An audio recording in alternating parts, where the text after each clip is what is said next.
There we go. Hey, hey, you guys. Hello. So it's Monday. Is it the 3rd of February? Holy, we're halfway through this year already. Just like that. So welcome to you all, and welcome to the folks that are watching this now or will be watching this in the future. Let me tell you what we're doing. I think, anyway, that we're meeting together on Monday evenings with the idea that as a crew we can get free and, discover the things that are keeping us in bondage, if you will, and let those go. Will they let you share? Nice. And so, what does that mean? Let's imagine that the things that hold us in misery, or are things like expectations, judgments, complaint,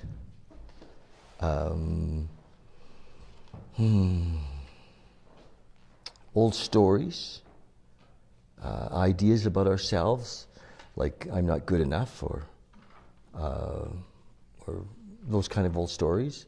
So what we're doing is we're going to take 2020 and look at those. And now I might be really optimistic. I've been known to be really optimistic, sometimes to the extreme. And I mean, it's not true that I'm not always really optimistic, but I feel optimistic about this. I feel like what we can do as a group, and there's quite a few of us that are part of the group, but I'm including them in my mind, whether they all made the decision or not. But I think what we want to do is let them know that this possibility is there to examine the things that hold us in a small place or in a contracted place, and like fear contracts and love expands. So how do we move from fear to love? And it's much more difficult if we do it alone, isn't it? Much more difficult if we do it alone. And so the reason for this group is so that we can experiment with, the possibility of supporting each other in that transition, and which means we might have to face some things that we don't want to face. Hello. And that we may have to look at some parts of ourselves that we're not excited about looking at, and or that we're holding on to, ideas that we think are true about ourselves. So that sounds kind of exciting, doesn't it? Imagine, I know everybody in this room is perfectly 100% happy with how their lives are running right now. Or maybe not, and maybe there's an opportunity to look at our lives. And it's funny because our conditioning often is in a way we're conditioned to not complain, or we're conditioned to not really make change, or to rock the boat, or and so we often just kind of have a low level of complaint. It's like we're not extreme complainers, but we're kind of in a low level of complaint, or a low level of judgment on ourselves or others, and it's like a hum, and so we want to examine that. I think that it's possible to live in a conscious connection with love. And I think it's possible to see ourselves in love. Not like I love you, but in love with ourselves in each moment, in love with life. And I think it's really possible to live there. But I don't think it's so easy to just point towards it and go there. I think that we need to look at the things that hold us in the old place and drop them one at a time, or bring light of love into each one of those things as we go. And that's what I'm proposing. And what's the worst thing that could happen? I suppose we spend a year together, and maybe we have to do it another year. What's the worst that could happen? We get to know ourselves. We fall in love with a group of people. We have a community. The worst that could happen is that life improves. I think would everybody agree that doing this together has the possibility of improving our lives? Yes. Yeah. Yes. And I really think if we're invested in each other's, I'll call it success, each other's love, that investment lifts us up. If I actually take time to care about Fram takes time to care about Elisa, and you take time to care about JR, and we all take time to care about James. Just kidding. We all lift each other up, and because and we're working from a platform where we have an agreement that we can do this. Where we say, okay, yes, I want to work together with this group to I don't want to call this a self-help. I want to call this like a love group. This is, so we're not going to do therapy. Although life is therapy in a way, and there's nothing wrong with therapy. Anybody ever been to a therapist? Everybody's hands went up. And but okay, we can be each other's therapists in a way, right? But on another sense, our number one context will be to, like loving kindness, loving concern, loving, in compassion with each other, so that if any of us, as we go through this year, if we start to get to know each other's story, because we all have a story in a way that keeps us small. It keeps us from really living into our full potential. Would you guys agree with that? And so how can we live in our full potential? I believe by letting go of our stories, letting go of our resentment, letting go of our expectations, letting go of our anger and our fear, and living in the moment.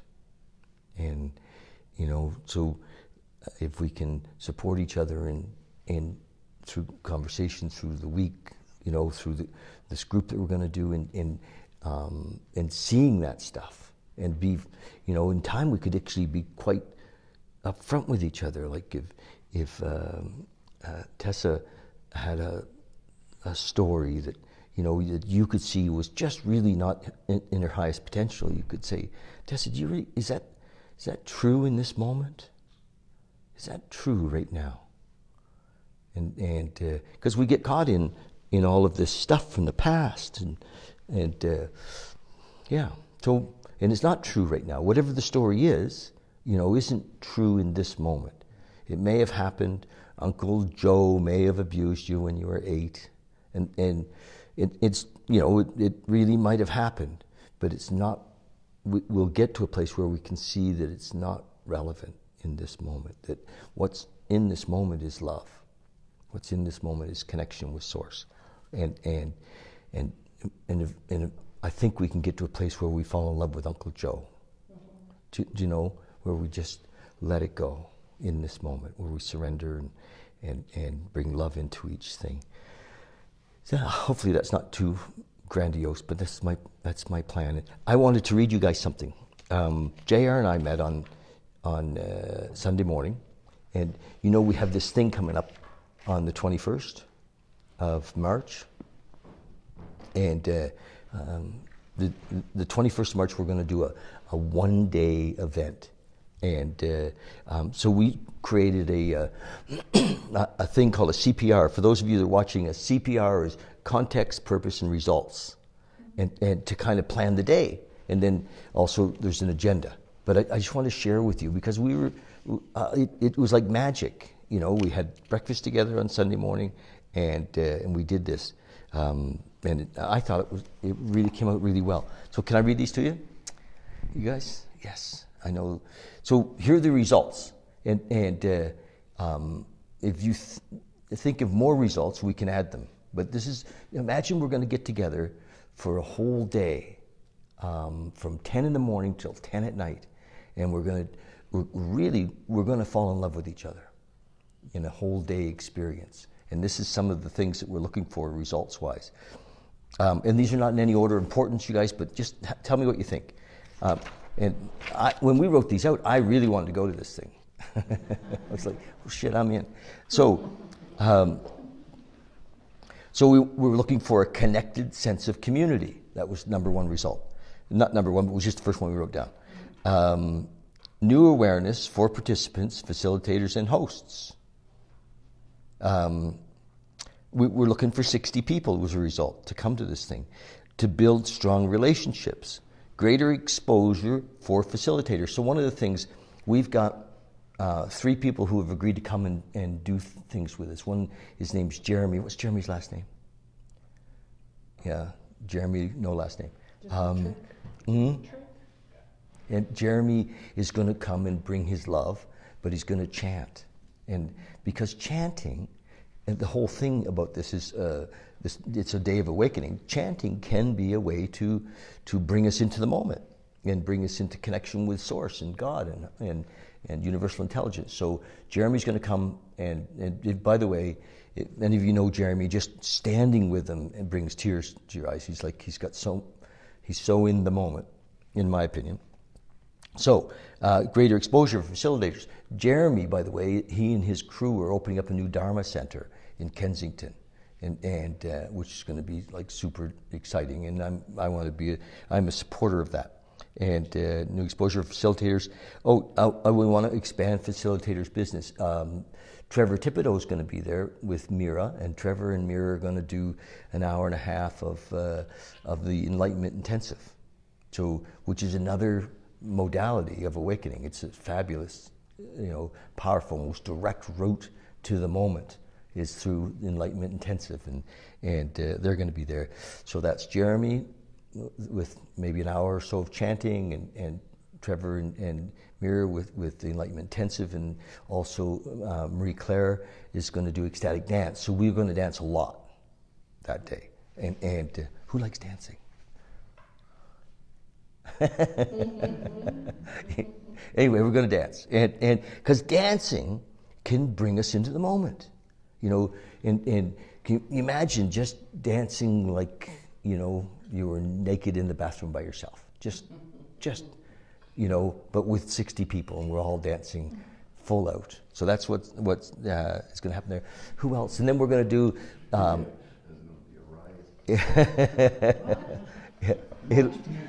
It'll be so much fun. So participants learn new modalities of awakening. Everybody spends the whole day. Facilitators, participants. It's my vision that we don't, people don't show up at 4 for the latter part. That we actually, people come and do the whole day, that we want to have an honorarium for the facilitators. So I wrote that in, that we have an honorarium for the facilitators. So we leave the place, the hall, better than we found it, is one of the results. People feel safe to be vulnerable and explore new ways of being. That's a good result, isn't it? People feel safe. And all are well fed and well nourished. So we're going to eat. We need a kitchen lead. Kitchen runs smoothly, and kitchen also has a CPR. Food is organized and varied. Kitchen budget is managed well. Everyone feels, this could be number one. Everybody falls in love. We all fall in love. Imagine, have you done groups, where at the end of the group, you're like, oh, I just love all the, I'm imagining that sense of connection that comes from being together in a day like this. People want to repeat the experience. The event expands Monday's Project Awakening group, which is this. All facilitators have personal growth experiences. People stay the whole day. All participate fully. All willingly give up their phones. Right. We have an emergency contact number. In case the kids can't find the peanut butter, they can call and say, did you ask Mom? Anyway, we have the emergency contact number. All become fully immersed. They go deep into the day. Just being with each other in silence is practiced regularly between activities. So one of the things in my vision is that between activities or things that we're doing, that you actually go and spend time with somebody you don't know in the group, and instead of making small talk, about job or a story, if something really pertinent isn't there to speak about, you just stand in silence with people, just be with them, and that's uncomfortable, isn't it? No, but for some it would be, and I'm hoping that we all get really uncomfortable, and in that uncomfortableness, break through some stuff. People connect with new people, yes. Lots of music through the day. So this is not 100% finished. There's going to be more results, but that's pretty cool. The purpose is people realize their own divinity, that we already are love, so that we no longer need to look for love outside of ourselves. Is that a good purpose? I think so. Read that again. People, this is the purpose. This is for the day, the 21st. People, us, realize our own divinity, that we already are love, so that we need no longer to look outside of ourselves for love. And the context, and context is kind of really the 2 or 3 words that's the theme of the day, and context is awakening to love. So that's our CPR, awakening to love. That's the 21st, and for those of you that people are actually going, we have an event, and I've had some folks buy tickets, and we put up to the middle of February, it's only $30. Like the whole day is not like a very expensive day, but so just throwing it out there. You guys, we want you to come. So, and after that, it's going to be $45, and even that's not expensive for a whole day. And yeah, anyway, so that's what these evenings are about, all of that too, and to get together and move through, I don't know, for me, my life, my whole life, has had an underlying current of wanting this thing, this awakening to happen, and so I spent much of my life going to groups, traveling, around the world, reading books, looking for the answer to what was missing, and I discovered that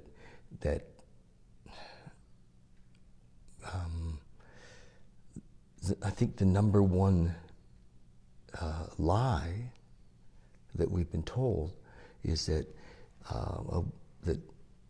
happiness or peace of mind is outside of us. And so we've been conditioned since we were little, that we had to learn things. We had, we were socialized, and but not much talk when we're little about connecting to spirit, or even imagining spirit, or even, learning to meditate when we were children. And everything was kind of outside of us, and so, we wanted to fit in. I remember being a little guy and just not feeling like I fit in, and not knowing how to do that, and sensing there was something wrong in the world around me. Something wasn't quite right. People weren't happy. People weren't getting along. My mom was never happy. I don't remember my mom ever really being very happy. And so we grew up trying to figure out, how do I do this? Why am I here?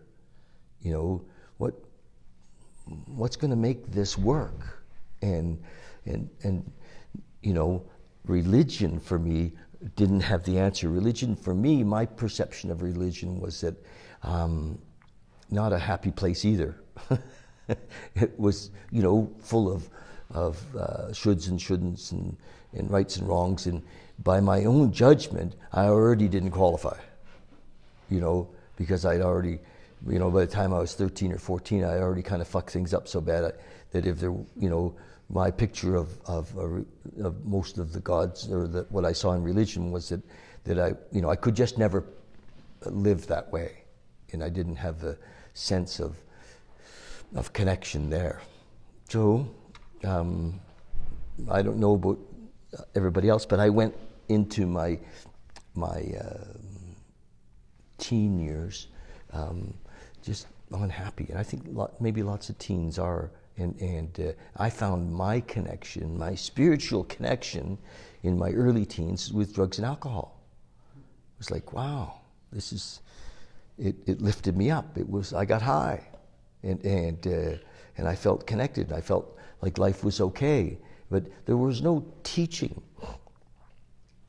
There was nobody saying, hey, there's a way that you can find peace without that. And my conditioning as a kid was that I had to compete, and I wanted to be the baddest.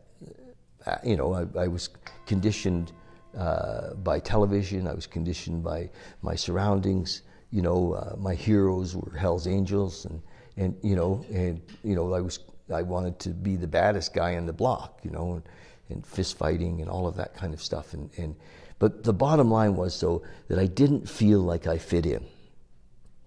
And I didn't know, I was always looking outside of me to see how I could make myself be like them, or how I could fit in. I was a bit of a chameleon, trying to adapt wherever I was. And this whole idea of finding love was big for me as a little guy, and my whole life really looking for it in relationships, looking for approval in business, thinking if I was successful financially that I would feel better about myself, or that you would feel better about me, and or that I would be more popular with girls. I remember getting my first Harley Davidson. It wasn't for the motorcycle; it was for the image, right? And so, if you can relate to any of that, I think everybody in the room has their own story of how we tried to adapt to fit into life, and or to make life, shape life so it would fit for us. And very little of I had very little self-acceptance, and it took years of trying to manage life for me to recognize that I had to ultimately surrender all of it, and to a place of accepting each moment, to letting go of my expectations. Not that, not to when we release our expectations, I think we all think, well, things are going to fall apart. Who's going to look after shit? You know, I got to work, right? And I'm going to lose my house. I got to, you know, but the truth is, if there is a power, if there is a universal intelligence, if there is some source that we come from, and I believe, I don't believe actually, I know that there is, because I'm feel the connection. I'm connected with it. It's taken a long time to feel it. You know, I knew about it for a long time, and it was more of an experience in my head. I knew that there had to be, and I would reach out, but it just shifted because I was reaching out, but still running the show. Do you know what I mean? I wasn't ready to surrender the moment, and so I'm hanging onto the wheel, and the damn vehicle has an autopilot,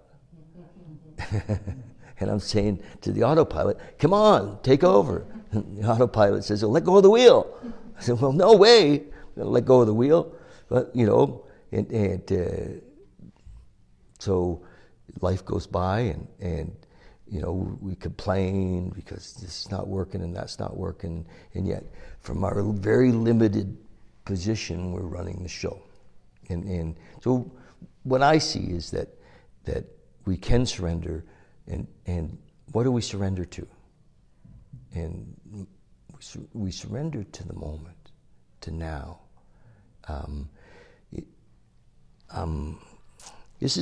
I find this a bit difficult because I have an idea, you know, that I call God, but I can't describe it. And it doesn't exclude any other, it doesn't exclude, you know, our Christian idea of God. It doesn't exclude any particular faith. It you know, because I think we have so many concepts of that, whatever it is. And so how I like to refer to it is, I like to use the word love, and allow love to be, you know, an idea of God.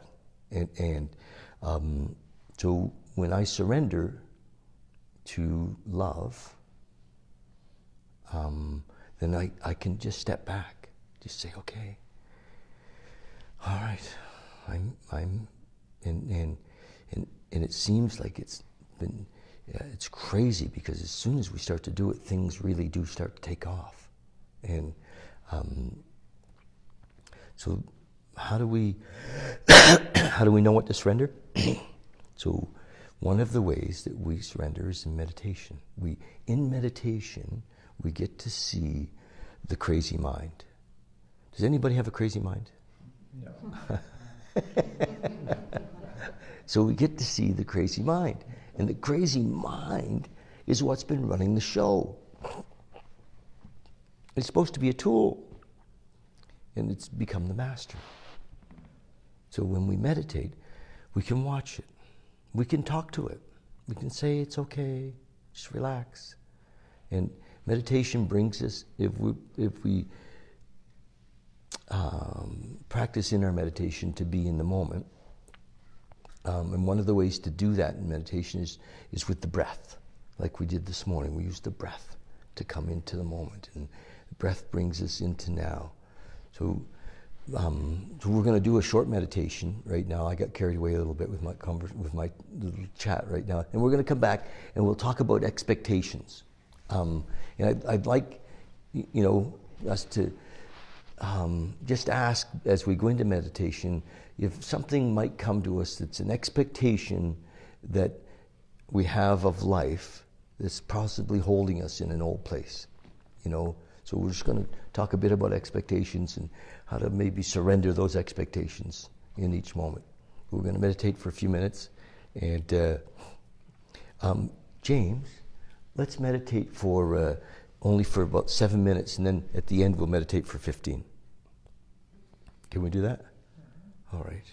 And so we're going to sit for about 7 minutes, and and just for those of you that aren't, regular meditators, we close our eyes.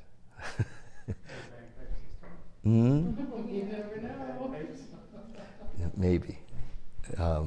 Last week we had the bagpiper warm up his pipes right outside the door. It was amazing. It really was. It was so cool. Yeah, when we were in our meditation. And I opened my eyes last week, and it was almost at the end of our meditation. I looked at everybody, and everybody was just like this. Everybody was just, the pipes were going, and there was just a universal smile. And I said, okay, I think we better come back now. And we all laughed, eh? There was it was quite beautiful. Yeah. The pipes are calling. Anyway. Isn't it funny that something like the bagpipes, for me, it just stirs my blood. I love the bagpipes. And where did that come from? But anyway, it brings us into the moment too. I think music can do that as well. Especially classical can bring us into connection with universal intelligence. So let's close our eyes, and so hopefully everybody's really comfortable. And let's just use our breath. Breathe in, breathe out. Breathe in, breathe out. Just breathe in and breathe out. Breath always brings us into this moment.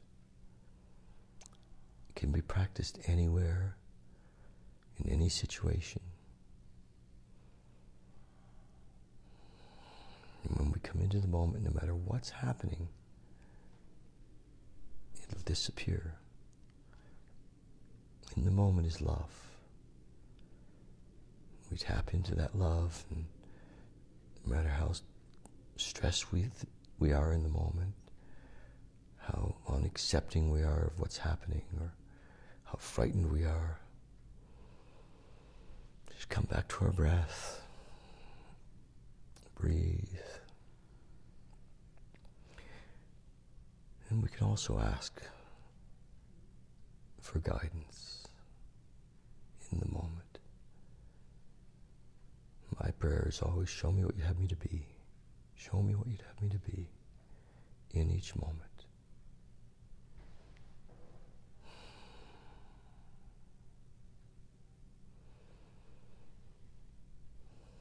So when thoughts crowd in, as they will, just come back to the breath. Until your mind relax. Just taking a little break. Back to the breath.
Fuck.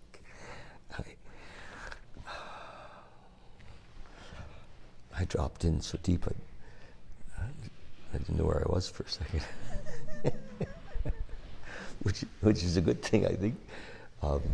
If there's such a thing as good or bad. So I thought we'd talk a little bit about expectations. So do we agree that being present or in the moment has the possibility of more exposure to love or letting go of fear? You know, I think that's I'm assuming that everybody kind of gets that connection that we want, and maybe, you know, where have we felt it? I know we feel it sometimes around babies, right? Have you ever been with a newborn, and it's just like, oh my God, we're so there, like we're so there, and everything disappears except this energy that's happening. This newborns bring us right into the moment, because there's no story, there's no history, there's no, you know, unless there is, but for most of us there's not. There's just this, oh my God, and sometimes we cry. I have. I cry at all births. I do. I've been in a couple, and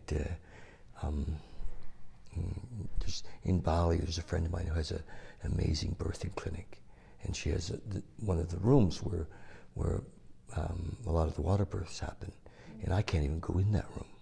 I do, and I just well up with, you know, I'm just in, you know, I feel the presence of God in that room, or something, you know, in the now. So I think most of us can relate to that idea of a baby, you know, bringing us into the moment, and so if we could be like that, and feel that kind of love, because that's what's in the moment, is that kind of love, that total openness, that total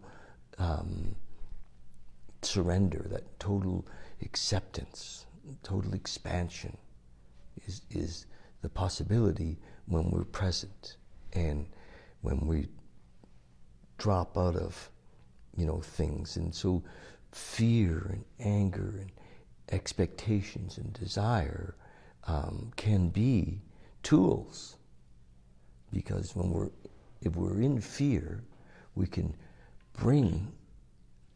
call on the moment. We can say, you know, we can bring love into it with our breath. We can ask love, God, to be with us now in this moment. Just and so fear can be the reminder, instead of trying to push fear away. Has anybody ever tried to manage fear? Get away, I don't want, you know, it's impossible, you know, because the more we think about it, the more we're in it. And so the master, love is the master. We bring the master in. We bring it in the moment. And so expectations is usually us wanting something to be different than it is. And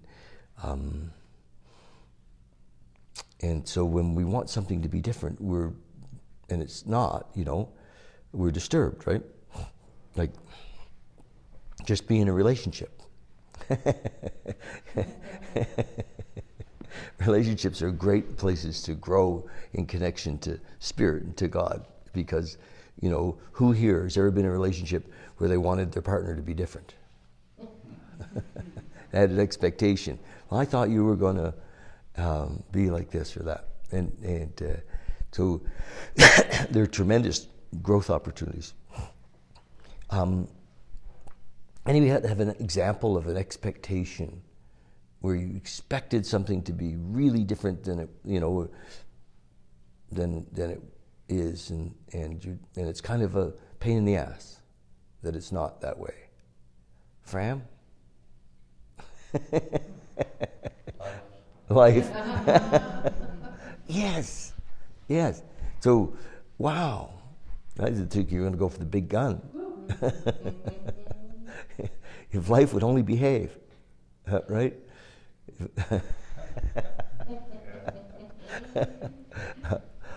That's it, isn't it? It's like, holy shit. Because we have a story. And so, how we think things should have been. A lot of times, we have stories around relationship. If we're a certain age and it hasn't happened yet or whatever, we've been conditioned our whole lives to believe that something was supposed to be a certain way, and so we're unhappy because our expectations weren't met. Well, anybody else have another one not quite so big? So all-encompassing is life, but I get it. I expected life to be different, and have you got a particular area that, Fram, where you thought things would be different than they are right now? Well, I'd like to touch on the story first because... Is that mic, can he be heard?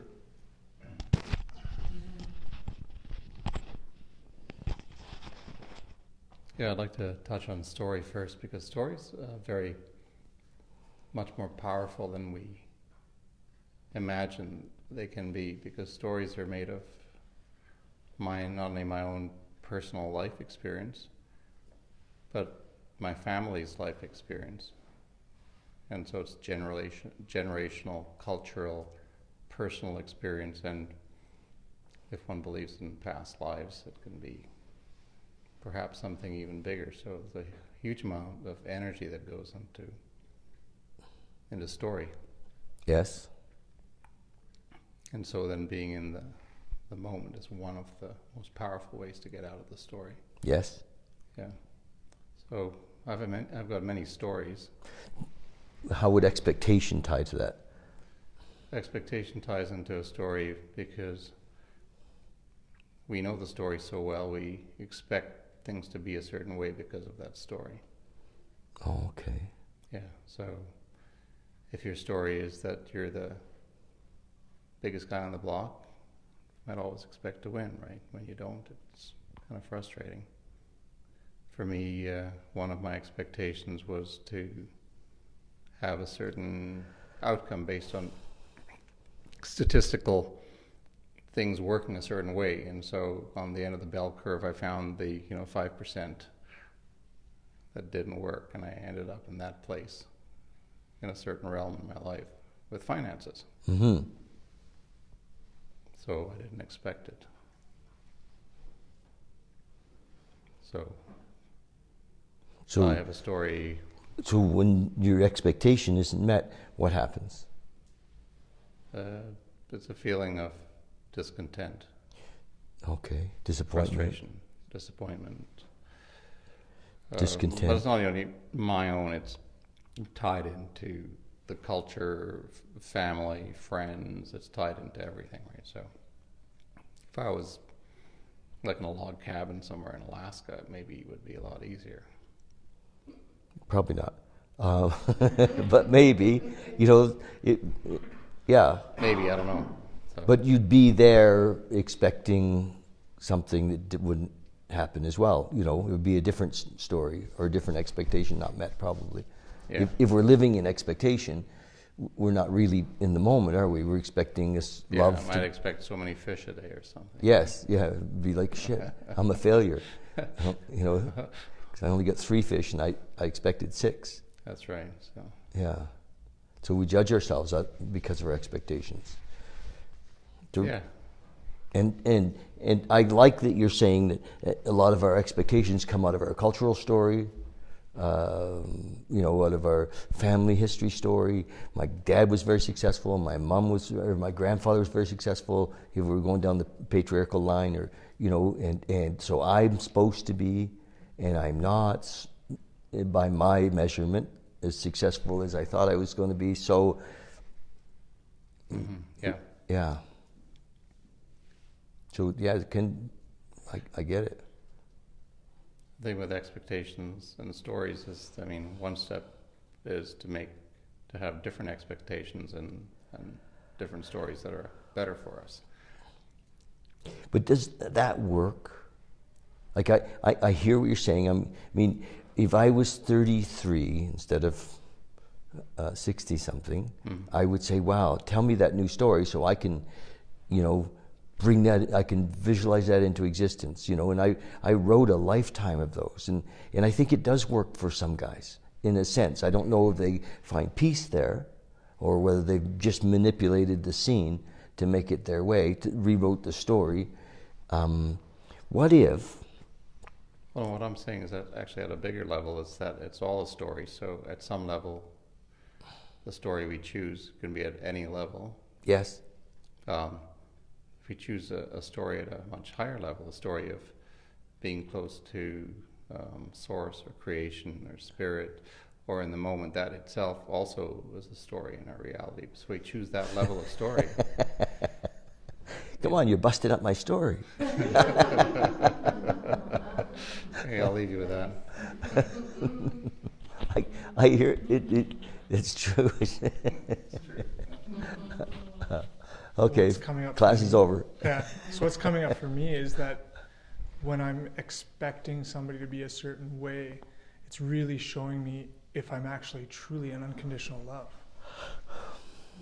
Because then all of a sudden something presents itself that stirs my shit, like shakes stuff up. I'm like, oh, well, I didn't expect that. Mm-hmm.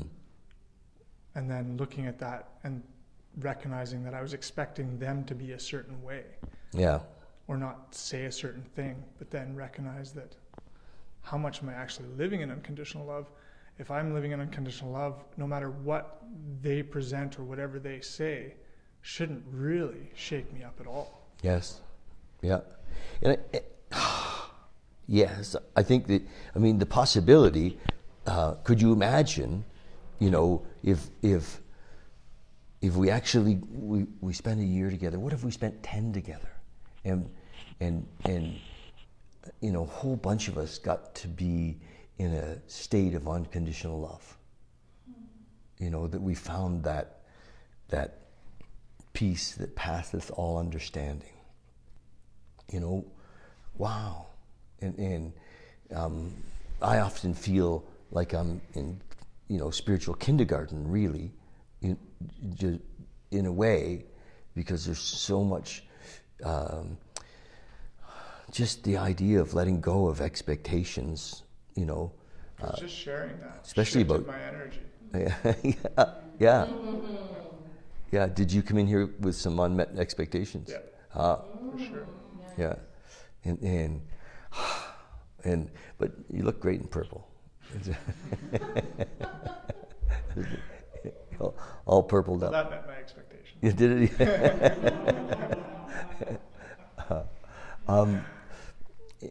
Yes, we're just full of them.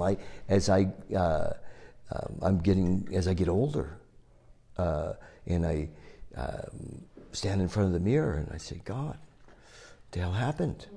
And probably nobody can relate to that, but so we have expectations, and anyway, and I believe that if we can see that, we become conscious of the possibility of this, us working together, is to become conscious of our behaviors or our expectations. We actually, maybe we go and write them down, or we keep notes. I think it's nice to just suggest that we have a notebook, that we write down. We've looked at a couple of things over the last few months. One was complaint. So complaint is a result of expectations, isn't it? We're, If I'm in complaint about whatever, it's me saying I want it to be different. I expected it to be different. God, if it could only be different. All of that stuff's out of the moment. You know, it's in. But if we can identify them, then we can use them to bring us back to the moment. Sometimes there's this idea if we identify complaint, we can just stop it, but we can't just stop it. You know, have you ever tried to stop complaining? It's just, you know, then we're complained about complaining. And so, but if we can recognize it, we can bring the power of the moment into it. We can see it. We can take a breath. There I am in complaint. And just feel it. And bring love into that. And drop into acceptance and unconditional love. I believe that for me, it's impossible for me to stop complaining by focusing on complaining. But I can pay attention enough to see when it happens. And the same with judgment. Judgment's kind of like a complaint too, isn't it? You know, I mean, I could, you know, be in judgment of James wearing purple. Oh my God, how could he dare? You know, I'm just having fun with that example, but you know what I mean? It's like, and how dare so-and-so walk in with their shoes on? You know, I mean, it's just, can be full of it. And judgment. And so, those are the things. Is anybody think this is worthy work? Yeah. To be, what if we could be free of judgment? If I could just see you and love you, which I do, but just be there without any preconceived ideas how you should be, or how you should be, or even how I should be, because I'm living in a connected, unconditional love state. And that's, I think, you know, what an amazing possibility. It does happen. It does happen. Does anybody know, has everybody ever met anybody that they felt lived in a state of unconditional love? Me. Me. Really? Yeah. Wow. I don't love everybody. Oh, you don't? No. No. So I didn't mean, I meant, have you ever met anybody that you thought did? Oh, no. That was the question. I thought, wow, that's really cool. No. Well, I don't know if it's possible for us to get there. But I think that, I think if we focus in that area, that we're going to get, in some ways, closer to that. We're going to see where we judge each other. We're going to see where we judge, you know, your customers. Yes? Can it not be a double-edged sword where you have good judgment and bad judgment? Well, I suppose. In our daily lives, we have to make a call on good judgment or bad judgment. Yeah. Bad judgment when you walk in the middle of the street in rush hour traffic. And I don't even know. But it will be good judgment to look both ways. Well, yes, of course. There's this sort of judgment that keeps us from putting our hand on a hot stove. We know that in that example. But I think that rather than calling it judgment, as we connect to Source, we call it intuition, and we call it consciousness, and you know, like all kinds of silly things can happen because of past experiences. You know, I could have had a past experience with guys in purple. You know, and in my system can arise this, holy shit, this guy in purple, you know, and it's not real. And my judgment in that moment could say, you know, run away, or. Can I say something, David? Yes. Yeah, so judgment got a bad rap from the New Age movement, right? Because it used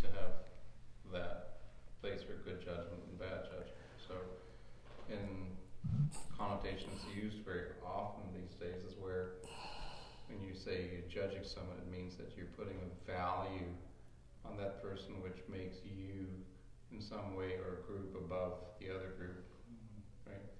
So that's different than the judgment where you're actually making a good judgment call on something, where you're being discerning about something. So it's just the way the word's being used. So, but I'm actually going way beyond that. Right. Yes, I'm considering the fact that I have no really good or bad judgment. What if we've actually given up control? If we've stopped managing our own lives? What if we've turned it over? What if we said, look, I don't know, I don't understand God, I don't understand this universal intelligence. I'm probably never going to understand in my little brain, but I recognize that when I'm running the show, I'm always at odds with somebody. I'm always separate. I'm not coming from love. I'm coming often from fear when I'm running the show. And so I surrender. I'm not judging. Now, I'd rather sit, pause, and wait for an intuitive idea. I'd rather say, okay, I don't know what's best for me in this moment. I've 60-some years of running the show, and I finally said, fuck it. I'm not going to do it. If the best if I can, I'm surrendering because my results.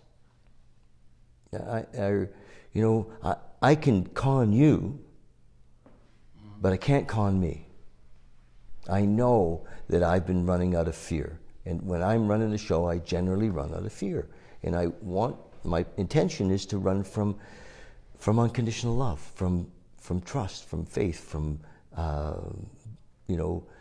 in connected, from love in this moment.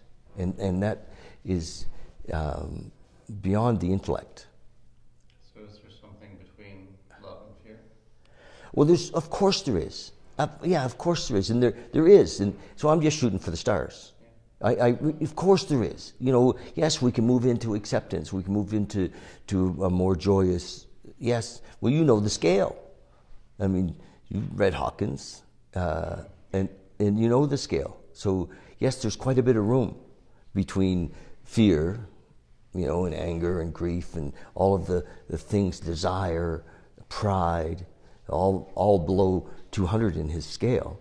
We're talking about Dr.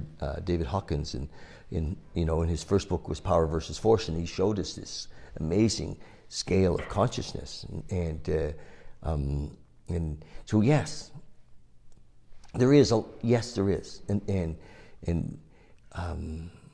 so I'm playing with the possibility that we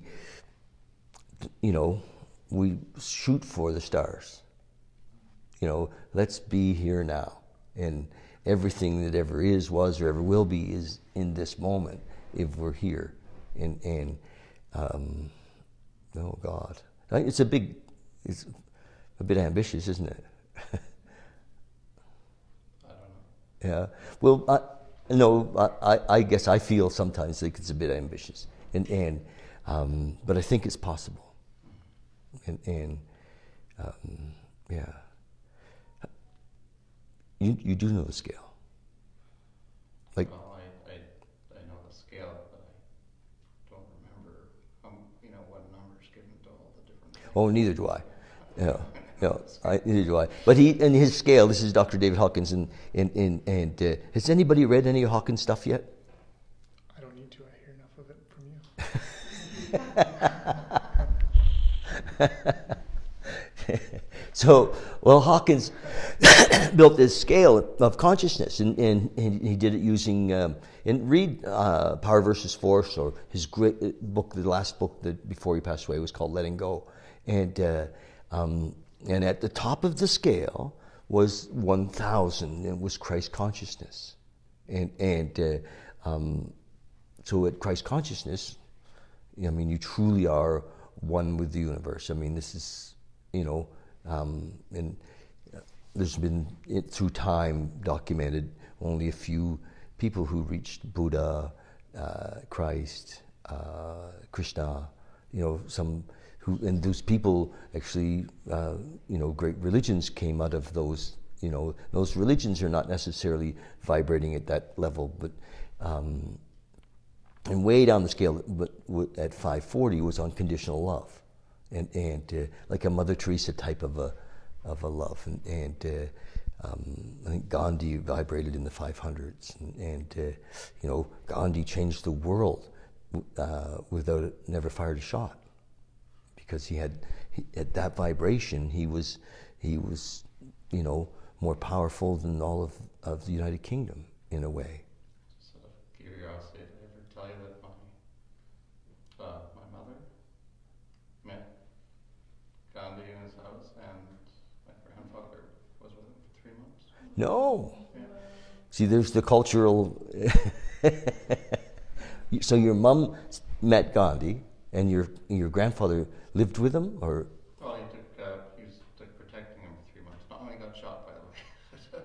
Not when he got shot, no. Yeah, but at some point he was. Wow, that's pretty cool. So, you know, he was very high vibration, and I think there's the possibility that we can lift our vibration out of, yes. I think too, living in that vibration, we can also be like where we talk about good judgment, bad judgment, or discerning something if that's the right thing to do. When we're living in that vibration, we start to recognize other vibrations. So kind of like seeing the stove is hot. If I'm living in higher vibration, I'm just consciously going to know that. Yes. Without anybody telling me. Because a lot of times if I'm judging, I'm living in an idea that there is a right or wrong. That I shouldn't do that. Yep. I've been told not to do that. There's Yep. a governing Yeah. over me to Yeah. protect me from Yeah. it. So if I'm living in a higher state, I can just tell that this is the direction I should go. Sure. Or It's that direction. like most religions are full of dogma, which is instructions of how to live, and they're enforced by an idea of good or bad. But at the core of most religions is a connection to universal intelligence, to God, that is beyond dogma. We don't need to be living a life of good and bad, or right or wrong in instructions. I just wanted to iterate to that with the hand on the hot stove. Yes? Doesn't a lot of our good judgment, bad judgment, discernment come from life experience? For if we don't put our hand on that hot stove, we don't know that it's going to burn us until that happens. Well, I think you're absolutely right. That yes, there's experience. So I'm just saying, through our life experiences, we learn. And to back up the gentleman in front of me, I agree that, you know, with practice and with time, yes, I can understand how we just, you know, it becomes ingrained in our being that, yeah, this, you know, I'm not putting my hand on the stove. Yeah. It's like if you pull up to a stop sign, and you're going to make a right turn, and you don't stop, the cops pull you over. Next time you get at that stop sign, you stop. Right? Well, yeah, it kind of has to do with a lot of experience and the symbology that comes with the experience. Because if you asked me to join a group, like you did, yeah, I was just like, yeah, I'll do it. But you know, if you had a swastika tattoo and just like, hey, Trev, come on, let's join this group that I'm organizing at the church, I'd be like, not so keen on that, right? So a lot of it has to do with a lot of that discrimination and you know, picking and choosing, you know, and there's good discrimination and bad discrimination, right? And good discrimination is being able to discriminate between, it's more of an intuition sort of thing. Yeah. I think that it comes through experience, and you know, you have to depend on your experience with different symbols and different. I think, but that's not necessarily what we're talking about. I do hear what you're saying, and I guess what I'm exploring is not necessarily, you know, if the gas tank says it's empty, we don't need to check in with our intuition to see whether we should put fuel in the tank. There's the practical that, you know, and yet if our intuition says really strongly, go to the next gas station, and we pull into the next gas station, you know, and there's somebody there that we needed to meet, you know, when our experience said we should have stopped 4 blocks ago. So we just trust that in some ways we begin to see that we're living in a miracle. We're living in a magic show, and we can trust. We just tune in, and we tune in with people. You know, when we see somebody, and we drop into how is she, as opposed to how do I think she should be, or you know, we just tune in, and it becomes a practice of allowing the moment to move us. And for me, and I can only speak for me, I've been looking for this my whole life, and it wasn't lost, and it wasn't hiding. It was me thinking I knew better. You know, me constantly trying to prove that I was something, or that I could run the show, and it was ego. You know, edging God out. Ego. And you know, I was so I'm hoping that we have a group of us that want to live at a different level, and find our way past our old stories. Why do we hide in old stories? Old victim stories, old failure stories? Because we're afraid. And we're afraid because we're disconnected. And if we can find that connection, we don't have to be afraid anymore. We can live in peace. We can live, you know, it doesn't mean we're going to be rich. It doesn't mean that we're going to find that one, you know, the love of our life. It just means that whatever does happen, we'll be okay with it. You know, we'll be, wow, this is perfect. Because I don't know about you guys, but for a lot of my life, I was not happy with how things were turning out, right? I always looking across, I should be over there, you know? It was my intuition, ego, it was more ego that was saying, you know, it should be different. So let's practice, you know, and there's a bunch of places we can look that bring us into the moment. And, you know, and if you're here, I don't think it's a mistake. I think that some of us have asked for this. It just wouldn't happen. You know, I didn't plan to do this.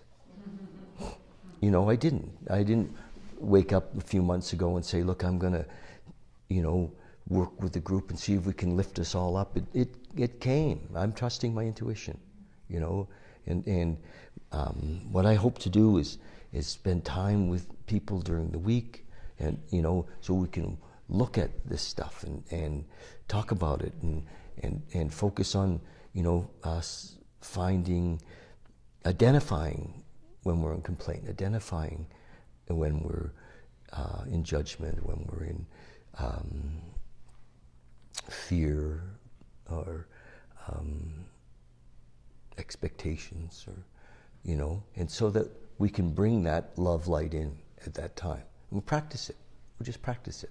And as we practice it, it gets better. And, we talked today, and imagine, just for a minute, just imagine that this is a spiritual universe. You know, none of us really know anything about that, really. And I don't really know anything about that. But imagine, though, that Spirit or God or, you know, universal intelligence is all around us. But that it's very polite. You know, very polite. Gentleman, if you will, or gentlewoman. And doesn't barge in, won't intrude in our lives. Because we are these spiritual beings. We must know what we're doing, right? Or not. But I believe that when we're stuck in our head, trying to run the show, we're almost like a shadow in this spiritual universe. But when we stop and we ask for help, they hear us. They, it, she, right, hears us. And so since the dawn of time, they've been calling that prayer. And let's not associate prayer with any particular idea of a religion. But since the dawn of time, they've called that, said, you know, so ask for help. Let's imagine that the universe is here, available to help us to be more conscious, to be more loving, to be more accepting, to be more joyful, to be more alive, to be more healthy. All of those things, that force is there, and all we have to do is talk to it. Say, help me to be more conscious. Help me to be more available to serve. You know, help me to think loving thoughts. And just imagine that power is there and it's available to us. But not if we don't ask. Because it's, you know, and so many times I've heard through life that, you know, we blame that force for things that have happened. God must have a plan. Why would he have taken my mother? You know, or whatever. You know, I don't think it works like that. I think that when we're self-willed, you know, we're running the show. We're not, you know, we're not God conscious. We're not in that connection. So it's just ask for that connection, and watch what can happen for us all as we kind of grow in that love, and that, you know, our intuition grows, and the lessons will come. I have to warn you. Because they do. They're like, oh my gosh, I didn't ask for this. You know, but my prayer has often been, you know, show me what you'd have me to be. That's my prayer every single day. Show me what you'd have me to be. Show me how I can serve. Show me how I can make a difference. You know, guide me and strengthen me. And so that's the possibility. Anyway, we didn't talk much about expectations. I talked way too much. But I love you guys. I hope this is making sense. Is it making sense? Is it? I need you to nod. Yes. Okay. All right. Thank you. Because it's not like I've been doing this for years and years, and this is just, you know, this is my bit. This is, I'm really stepping out to share this. You know, I feel vulnerable doing it, and yeah. And I'm hoping that when the message is you know, that it's clear, and I'm going to count on you guys to help me, you know, keep it clear. And if we want to have a group, let's bring some more people, and let's do that 21st thing, you know, that in March, and fill that room and spend a day together. And it will be a love day. We will awaken to love, and so different, a little different than personal development, isn't it? It's more like, you know, spiritual awakening and consciousness. And anyway, there we go. We're in now, in deep. Oh, okay. David, Yes. on expectation. So for me, once I have expectations, after a while, it becomes a habit, right? So once I develop a habit, Yes. the expectation comes out of the habit. You know, so if I always put my garbage under the sink, I Mm-hmm. expect the garbage can to be there, right? All the time. Yeah.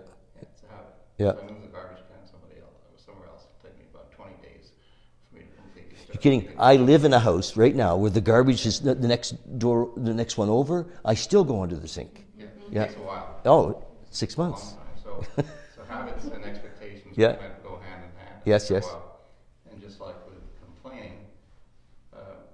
if I want to change complaining, and I put my attention on complaining, and I go, oh, don't complain, it's a really tough way of going about it. However, Yes. if I change my habit to something else, as opposed to trying to close the door to complaining, to open the door to something else, Yes. then complaining can naturally go away. Yes. Right? That's what I'm hoping we're going to do. Yeah, That is the plan. Yes. Let's open the door to love. exactly. But we can actually use complaint, though. as a tool to bring love in. Yes. So, oh, I'm in complaint. So there's a subtle difference in terms of when it's a habit, don't deny that the habit No, exists. no, You use the habit to bring to light where you want to open the door to something yes, else. yes, yes, yeah. Otherwise, you just push it down and it comes out some other. Oh yeah, oh yeah. We don't want to deny that we're angry motherfuckers. No, And not all of you, but that some of us are, or that we're victims. We have a huge victim story, or that yeah. But you've heard the term ascender before, right? Say again. Ascender. Anyway, you see. Like ascension. Yes, you see around. I mean, they're not beautiful people, but gurus that their own lives are in total tatters and messes, but they're gurus, right? Yes. It's the same type of thing. It's coming to a realization of being present where you are and actually seeing yourself. Yes. Too. Not denying the bad stuff, but seeing it, but not putting Yeah. enough Yeah. attention on it. Yeah. Yes. Yeah. Yes. The ascenders, like everything's just wonderful, and except their lives are like shit. Yes. Everything's blowing up in their lives, but they're all good. Yes. Yeah. It's an allowing. What's that? It's an allowance of life. Just allowing life. Yeah. So I hear what you're saying, and it opens something up for me how we judge ourselves instead of accepting ourselves. I mean, ultimately, who do we want to accept? I mean, if I accept me, really accept me, I'm not going to have a problem with you. You know, oh, I must tell a quick story. I must tell a quick story. I don't want to tell this story, but I'm going to tell it.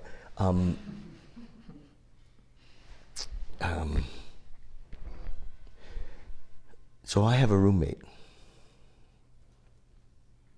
and we have a financial arrangement, and he changed the arrangement, and literally just changed the arrangement and came and told me that the arrangement was being changed. And I'm not going to go deep into that part of it, except to share with you that I was just pissed. I was just, now my intention is to live in total acceptance in every moment. And I just wasn't. Was I, Nate? I was just furious. And I was watching me being furious, but I was just like, holy shit, you can't do this. This is the most arrogant thing. I was so upset. And I'm, at the same time, really quickly, because I've been doing this for a long time, I'm looking for, where is this about me? How am I like this? Why am I so upset? But I was just, it had gripped me. And I'm thinking, okay, what do you want me to see? I'm asking God, what's going on? And it took a while. Like it was literally, I'm in bed later at the night and I'm praying about it.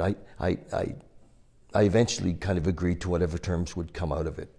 And my other roommate, Nathaniel, actually helped negotiate some stuff. But I let go of that. I said, okay, whatever you guys work out's fine. But I was still, and it was there. And that was yesterday. And it was this morning. Was it this morning I woke up? No. Yesterday morning I woke up. And I had prayed a lot. Show me, what is it that I need to see here? I'm asking this universal intelligence. I'm asking, and why is this bringing so much stuff up for me? So I know from experience that it's not about him. He is who he is, that it's about me. And I know also that there's a lesson for me, that I'm going to use this to not just melt the anger, but to also see the peace for me. Where am I missing this and not wanting to see it? And I'm in the shower, and I've literally been asking, and I'm in the shower, and boom, it just drops in. It's like, wow, where I had done that recently to my own brother. Almost identical, where I had made an agreement and arbitrarily changed it and justified it. And I had not looked at it. And it's not true, I had looked at it, but I'd looked away from it. And so it was what an eye-opener. You know, my roommate's such a teacher for me. I'm still not happy with him. But, but you know, so, yeah. I don't know how I got off on that, but, you know, if I accept me, and so this thing was in me, and I had not accepted it. I was denying it at a you know, even a below consciousness level. I was denying that there was something that needs to be cleaned up there. There's something I need to deal with, and so. What came up for me was like when you're talking at the deeper level, your roommate wasn't loving you, and you weren't loving yourself. Well, sure, the whole thing was about, you know, love not being present. Yeah. You know, my deal with my brother was I hadn't cleaned up because it's out of fear. I changed the deal, and I, you know, and yes, all of that. So it was a huge gift, but my explosion was, you know, way out of proportion to what had happened, and so I knew there was something, and it came. I asked for it to come. I wanted it to come, and the healing came as out of that. And so, yeah, I'm grateful, and I'm happy to share that here, you know. So that's the kind of stuff I'm hoping we bring here, you know, that when we see that kind of stuff happening for us, that we bring it and we share it, and with each other, that, you know, we exchange numbers and we talk about, you know, not about story, but about where we've gotten free, you know, and yeah. So it's not always easy. It's not always pleasant. No. It's sometimes quite mucky. Can I share a story about love? Yes. So it was a number of months ago when my youngest Can he be heard, you think?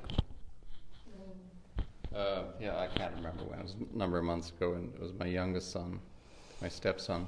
Mm-hmm. It was his birthday, so I went and got some steaks for him and a birthday cake because he just hadn't been arranged, right? And coincidentally, he'd gone out with he's my stepson, with his biological father the same day and had steaks. And so something must have happened. I mean, I know there's a story going on the other end still. So everything was calm. Had been calm for about a year, and he was grumpy around the cake and the steaks. And then he said to me at the table in front of my wife and his brother, I said, "What's going on?" And his brother said, "Oh, he's being a jerk." And so what's going on? And he goes, "Well, you're just competing with my biological father." And I said, "Well, what do you mean?" He said, "Well, I went out for steaks, and I don't, you know." He says, I have trouble seeing you as a dad. You know, you're just in.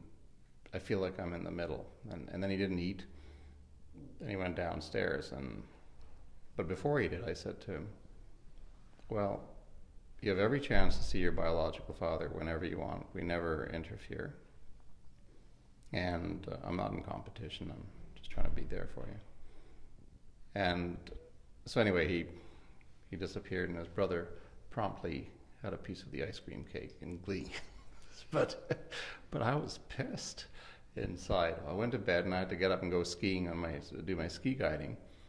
And I was up in the morning at 5 o'clock, and this is part of me that just wanted to text Lara and tell her, I said, "What the fuck? You know, what this little shit put all his time After all I've done? After all I've done, this little fucking shit he's got, you know, he's just a little thorn in my side, you know, and blah, blah, blah." And I was just about to freaking test. It took me everything to hold back texting her, for her to see. The first thing she'd wake up would be seeing that, so I didn't do that, right? So I let it process, and I came back, and I let it go, just kind of called for love inside. So anyway, the next day. That's a key piece. You called for love. Hey? You actually brought love into I it? asked for help, right? Okay, So, great. Yeah, and I talked to somebody else about it. My buddy driving out Yeah. skiing, right? That talking to somebody's good. Yeah, and he kind of reiterated about his stepson, and Yeah. so anyway, the next day nothing really happened because I was gone all day. Came home late, went to sleep. The following morning, he came into the room and he goes, "Yeah, Dad, can I talk to you?" And I said, "Yeah." I said, He goes, He calls you dad? Yeah, he calls me Dad all the time. Yeah. He says, I'm really, really sorry. He said, I don't know what's going on. He says, every time I'm with him and this stuff goes on, and he says, I'm just becoming a teenager and I feel stuck in the middle. And I said, hey, just sit down. I said, just know that I'm always here for you. As I said, I'm not in competition. I just wanted to make your day a better day, and I love you. And these tears welled up in his eyes, and he said, thank you, Dad, I love you so much. And after that, it's always been, he comes and rubs my back, he tells me he loves me. But I had that moment where that anger in me, when it came up, it was like I could have just ripped into my wife and I could have just ripped into him, right? And I didn't, but it took a bunch of work. Well, because you've done a bunch of work. Yeah. You know to breathe. Yeah. Breath brings us into the moment. Yeah. You know to bring love, call love in. You know to talk to others. Yeah. To let things, not in a complaint, but to just share. Yeah. Yeah. The truth was that I felt incredibly hurt, right? Yeah. So that's what where the And anger. the hurt, though, of course, comes from expectation, right? Yeah. And Yeah, and I just let it all go. It's just like, yeah, whatever. And sometimes expectation comes out of that we've been, giving in a way to get something. Yeah, exactly. Like, I expect this from you, right? So, Because I've done all this. yeah. Yeah. Yeah, and I let that go too. So. Well, hopefully, there's the possibility. I'll tell you what, in the 12-step world, we get to work with people all the time who go out and die. And we get to love them, and we get to work with them, and we get to realize that no matter how much we love them, on the way going out to die, they usually give us the finger. Yeah. Say fuck you. and so we've learned to be, pretty thick-skinned, eh? Yeah. Yeah. Does that ring I a... love to go like Yeah. I think it's fun. Yeah. Yeah. So we do that. And a good piece, so thank you. Yeah. Yeah. Good. Yeah. Bring in love, bring in our breath. So, look, we need to meditate. And it's 8:45, you guys.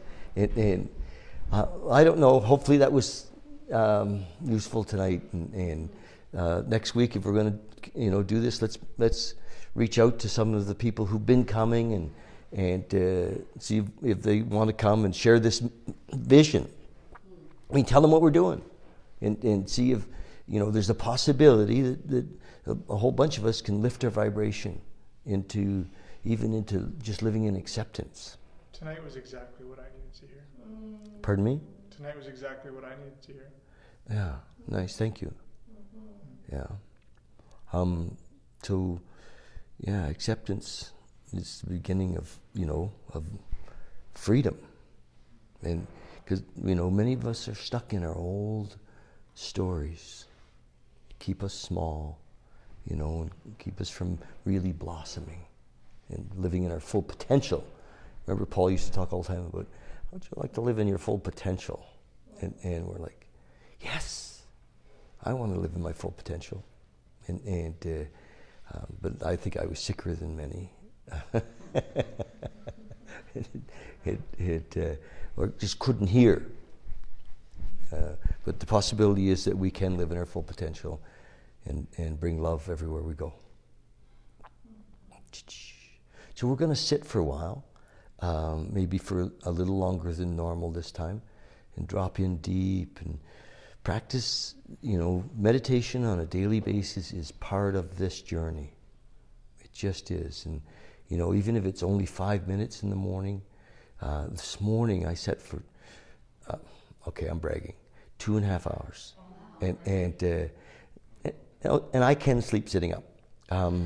So I'm not entirely certain that you would call it all meditation, but I was sitting up and it was beautiful. It was just like afterwards, like, my gosh, because I went into, you know, such space of love. And so anyway, meditating on What time? what time do I do it? No, did you do? This morning? 2.5 hours, like from, I started around 7 till 9:30. And it's kind of, it used to be that if I woke up at 6 or woke up at 5:30, I would be, I need more sleep. And I'd be kind of, I'd push myself to go back to sleep. And now I don't. I just get up and sit. And then sometimes I crawl back in bed after my meditation, you know, because it's just changed everything. And so if you wake up early in the morning, just get up and sit. If you don't have one of these stools, I can help you out. And all these are my little altars too. I have like 300 of them left, and I've got lots of those. Okay, you guys, let's sit together and practice a little meditation. 13 minutes. 13 minutes. Okay, now we're going to 13 minutes. Okay. So close your eyes. And just use the breath. Breath is a tool. Breathe in, breathe out. Breathe in, breathe out.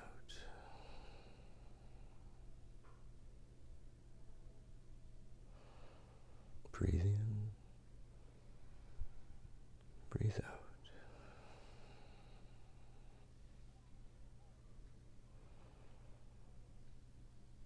Just remember to talk to your mind, tell it we're just taking a break, it's safe. Everything's going to be okay. Just relax. And if big, important thoughts come up, just come back to your breath. Back to your breath.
Just come back when you're ready, no hurry.